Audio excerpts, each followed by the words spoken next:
Oke, kalau misalnya teman-teman lagi nyari HP Samsung yang baterainya badak, pastinya ya series M ya, karena baterainya ini tuh 6000 mAh. Nah, tapi nggak cuma baterainya nih yang badak, mulai dari kameranya, layarnya, performanya udah oke banget. Nah, kira-kira nih, apa aja nih yang menarik dari HP ini, Galaxy M34 5G, dan apa yang perlu diperhatikan sebelum kalian membeli HP ini? Makanya tonton video ini sampai beres karena ini bakalan menarik banget. Oke, langsung aja nih, beberapa poin penting yang bakalan kita bahas diantaranya adalah kita bakalan cek slot SIM card-nya, kemudian kita juga bakalan tes biometriknya, kemudian kita bakalan tes NFC-nya, Antutu, Geekbench, sensor box, cek kualitas Netflix-nya nih buat yang suka nonton Netflix, tes speaker-nya juga, tes kamera, sampai tes gaming-nya. Baik, HP ini tuh dibanderol dengan harga Rp3.999.000 dan memang sayangnya ya, ini tuh hanya di varian 8128 GB. Dan yang gue punya ini tuh berwarna dark blue, jadi biru gelap ya. Boxnya tipis, ini harusnya kalau misalnya kalian belinya masa pre-order gitu ya, ataupun masa promonya lah intinya, pasti kalian bisa mendapatkan bonus adapter charger ya, 25 watt super fast charging. Kok 24 sih? Ya beginilah, mari kita unboxing ini HP-nya. Sebenarnya udah kita unboxing, jadi udah kita setting-settingnya biar agak cepet gitu kan. Ya yang jelas seperti ini, tampilannya simple banget kan tuh.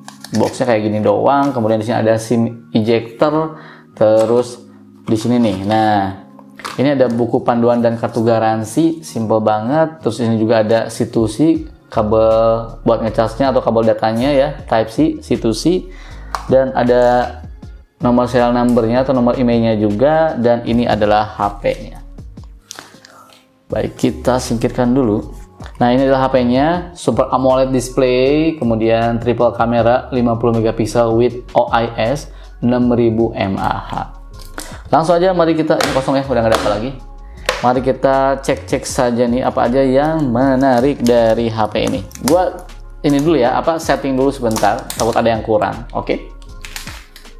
Baik, ini adalah Samsung Galaxy M34 5G. Pertama kali pegang, jujur gua ngerasa ini cukup bulky ya. Dan ya, tapi nggak begitu bulky banget lah bisa dibilang. Karena gue pernah pegang yang 6000 atau 7000 mAh itu cukup agak berat ya, tapi ini kayaknya cuma 200 graman aja nih, jadi nggak begitu berat. Overall aman aja nih kalau misalnya kalian pakai buat nonton lama-lama, main game lama-lama, ini menurut gue udah aman. Dan seperti biasa ya, menariknya Samsung nih, kalau unboxing Samsung, kalau HP-HP Samsung tuh ini masih ada plastiknya, nggak gue buka nih kan, wih cakep, ini ada plastiknya di sini gitu kan, wih mantap. Baik, ini untuk desain, kita sambil nunggu ini ya loadingnya ya.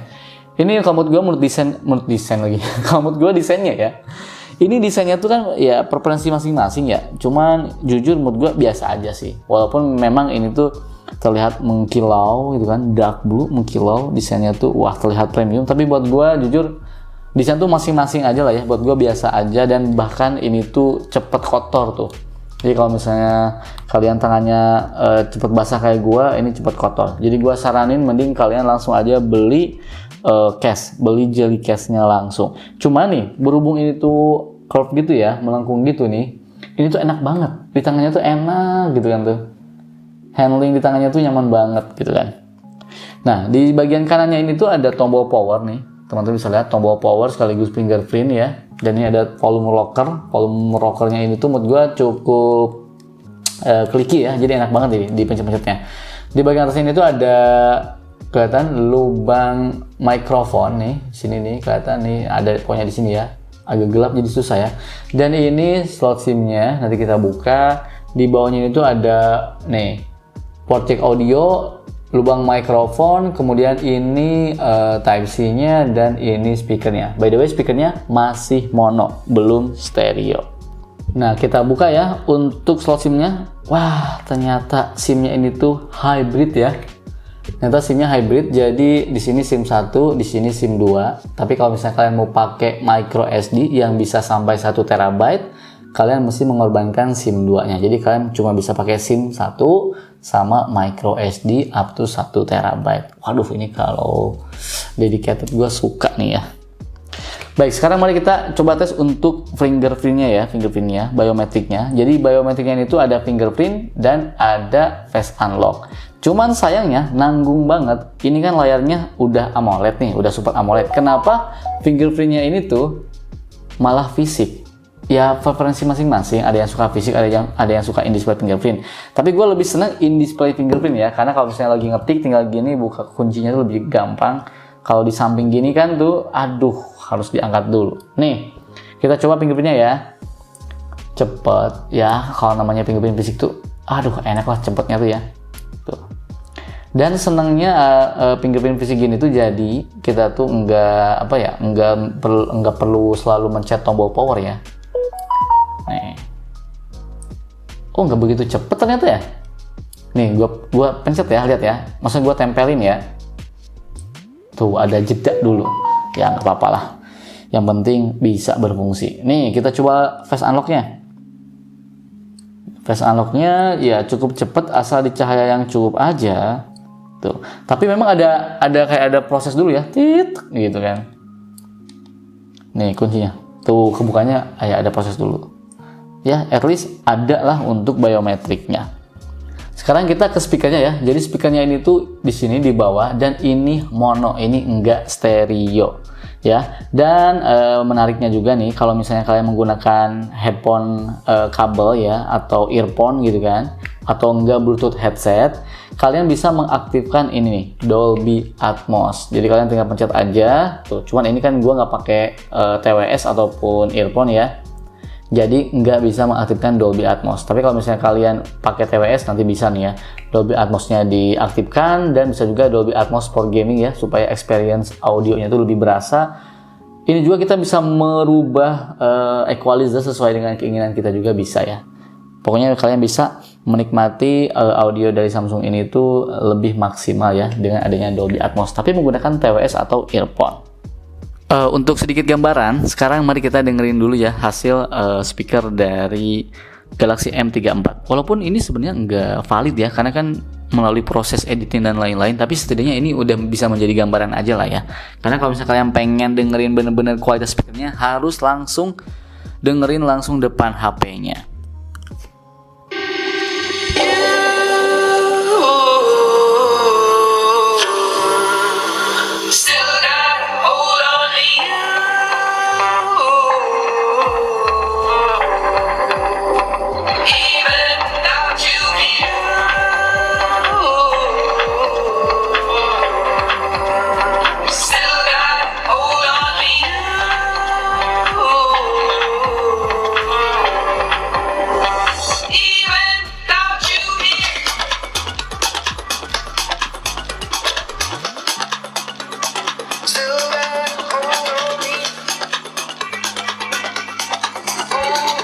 Oke.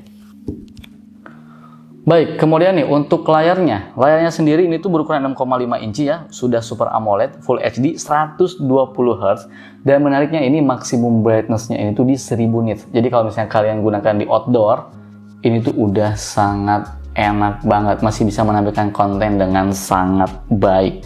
Lihat aja nih, ini adalah hasilnya nih. Wih, cakep ya, layarnya bagus banget, Super AMOLED gitu kan. Nih, suka ada yang nanya nih, Bang, layarnya sudah ada anti gores belum Bang? Nah, ternyata pas gua cek, ini belum dilindungi sama anti gores. Dan gua juga belum ada info apakah ini menggunakan Corning Gorilla Glass. Tapi kalau misalnya ada yang tahu, langsung aja tulis di kolom komentar ya, bantuin gue. Oke? Nah, buat yang suka nonton Netflix nih, berhubung baterainya aja 6000 mAh, wah, dipakai nonton Netflix, maraton drama Korea ini enak banget ya. Nah, ini kalau misalnya streaming bisa di kualitas high definition karena sudah punya sertifikat Widefine L1. Cakep. Ya, kekurangan layarnya mungkin bukan kekurangan ya. Ini preferensi masing-masing aja ya. Preferensi masing-masing. Ini layarnya masih kayak begini. Belum kekinian. Terus ada yang nanya juga nih, Bang, always on display-nya kayak gimana? Nah, ada nih. Kita tinggal masuk aja ke setting atau enggak langsung aja cari ya. Kalau gue suka cari aja sih tuh. Tuh kan, udah ada kan always on display. Tuh ada, langsung bisa nih. Tuh. Kalian bisa langsung setting-setting always on display. Tinggal di setting-setting aja. Ini udah ada always on display-nya. Sekarang kita masuk ke kameranya. Jadi HP ini tuh punya setup 3 buah kamera belakang ya, 50 megapiksel, sudah OIS Optical Image Stabilization, kemudian 8 megapiksel ultrawide, gua suka ada ultrawide ini di series M, mantap. Kemudian 2 megapikselnya ini tuh makro, sementara untuk kamera depannya ini di 13 megapiksel. Nah, kalau misalnya kita melihat dari menu kameranya, ini cukup menarik juga ya ini. Karena apa? Karena ternyata videonya ini, kamera belakang ini videonya ya, bisa merekam di UHD 30 frame per second atau 4K di 30 frame per second. Nah, sementara memang untuk kamera depannya hanya di 30 frame per second saja, belum 60 frame per second. Tapi setidaknya kamera belakangnya sudah bisa 4K loh, mantep banget. Dan untuk fitur lainnya ini lengkap juga ini ya, ada mode Pro video, single take juga ada bahkan gitu kan. Ada night mode juga, panorama, super slow motion, macro, hyperlapse ini ada juga. Dan bahkan nih, kalau misalnya kalian perhatiin ini, karena ini tuh menggunakan One UI 5.1, nih ini menarik loh. Ini bisa kita edit. Kemudian ada fitur yang namanya Object Eraser, ya kan? Cakep kan? Nih, kita langsung giniin aja. Erase. Boom. Hilang dong. Ya, ini sangat berguna banget ya. Jadi bisa menghilangkan objek yang nggak kita inginkan di foto atau menghilangkan bayangan. Wah, cakep banget. Nah, suka ada yang nanya juga nih, Bang, 50 megapikselnya tuh gimana sih Bang cara aktifinnya? Nah, kalian buka ini. Nih ada 3:4, 50 megapiksel. Udah tahu ya? Oke. Berikut adalah hasil kamera dari Samsung Galaxy M34 5G.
Oh, berarti gini ya nih. Ini kan 4K di 30 frame per second.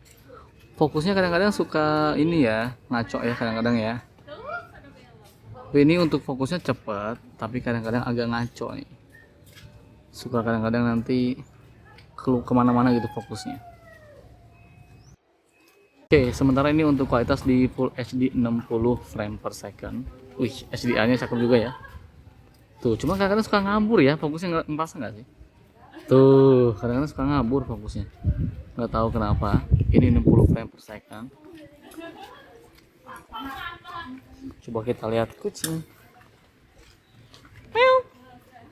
Tuh, oke.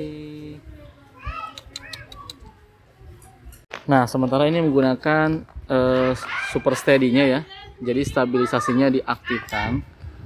Ini kita coba ya. Ini hanya di Full HD 30 frame per second plus super steady-nya kita aktifkan. Nih, coba kita lihat jalan kaki ya. Ini gua handheld jalan kaki nih. Wih, cakep ya langitnya ya. Tuh. Sekarang teman-teman lihat sendiri ya gimana untuk stabilannya, kualitas gambarnya dan audionya.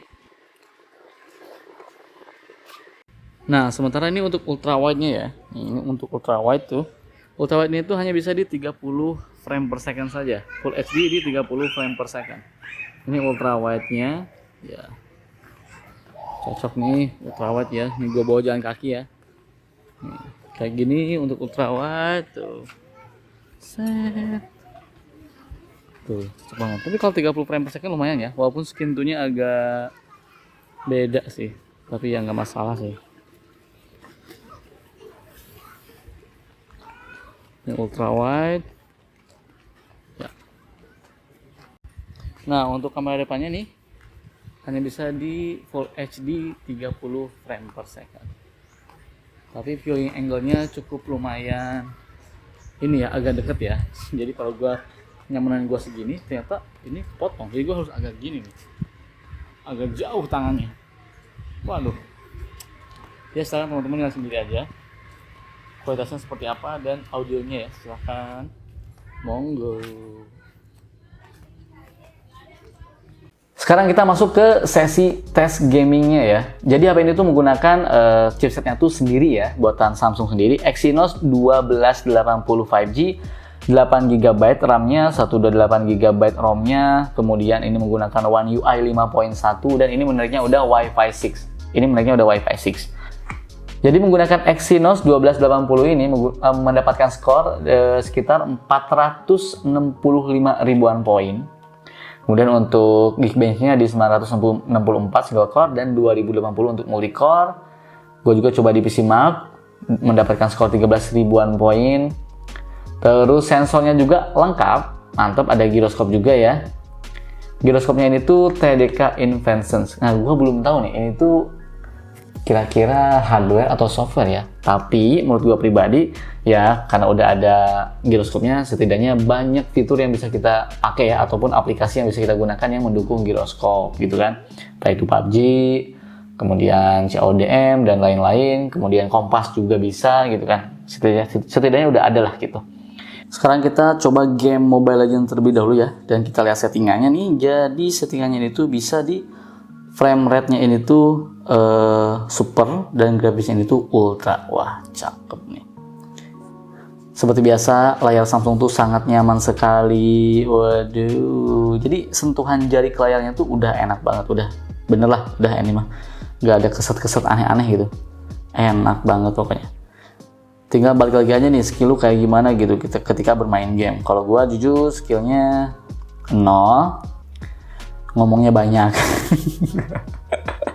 Kenapa? Ya karena gua nggak bisa main game.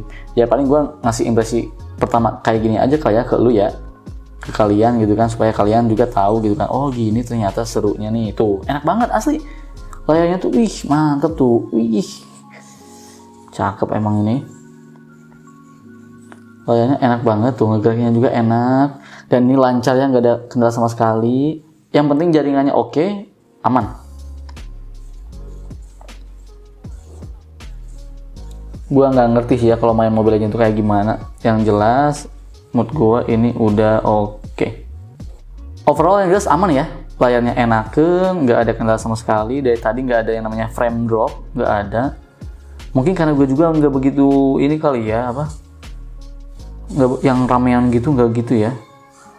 Tapi kita bakal coba deh di PUBG. Oke, kita coba PUBG.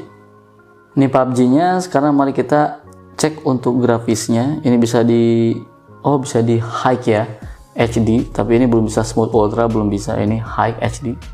Kita matokin aja. Gua nggak jago main gamenya, sekali lagi. Aduh, enak emang layarnya tuh enak Samsung tuh ya.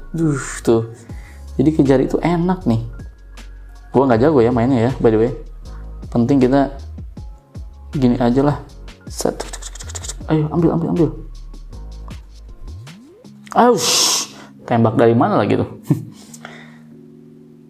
Oke, responsifnya enak, gua suka tuh, cepet gini juga enak ya.